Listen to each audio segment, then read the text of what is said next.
So ఆదివారంకి సంబంధించిన weather రిపోర్ట్తో మీ ముందుకైతే రావడం జరిగిందనమాట.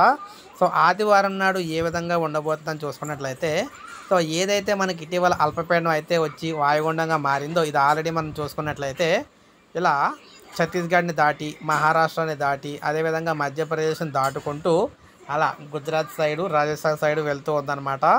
అయితే మనకి కొంతవరకు ప్రజెంట్ అయితే వాతావరణం అయితే ఎండలైతే రాబోతూ ఉన్నాయి.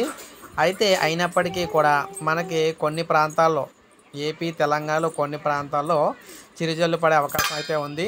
దానికి సంబంధించి ఎక్కడ ఏంటి అనేది అయితే ఇప్పుడు మనం చూద్దాం. ముఖ్యంగా ఇక్కడ తమిళనాడుని ఆనుకొని ఉన్న చిత్తూరు, అదేవిధంగా మనకి నెల్లూరు కొన్ని బార్డర్లో చిరుజల్లు వర్షాలు అయితే పడే అవకాశం ఉంది. అదేవిధంగా మనకి next east Godavari, west Godavari, Krishna ఈ ప్రాంతాల్లో కొన్ని ప్రాంతాల్లో వర్షాలు పడే అవకాశం ఉంది.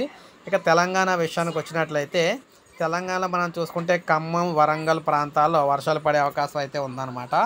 ఆదివారం అయితే ఈ విధంగా అయితే ఉండబోతూ ఉందన్నమాట. మిగిలిన ప్రాంతాల్లో కొంతవరకు ఆకాశం అయితే సో ఎండలు కాసే అవకాశం అయితే ఉంది. సో ఇది మనకి ప్రజెంట్ అప్డేట్ వెదర్ రిపోర్టు ఆదివారంకి సంబంధించి. ఒక లైక్ చేయండి, సబ్స్క్రైబ్ చేసుకోవద్దు, మన ఛానల్ సబ్స్క్రైబ్ చేసుకొని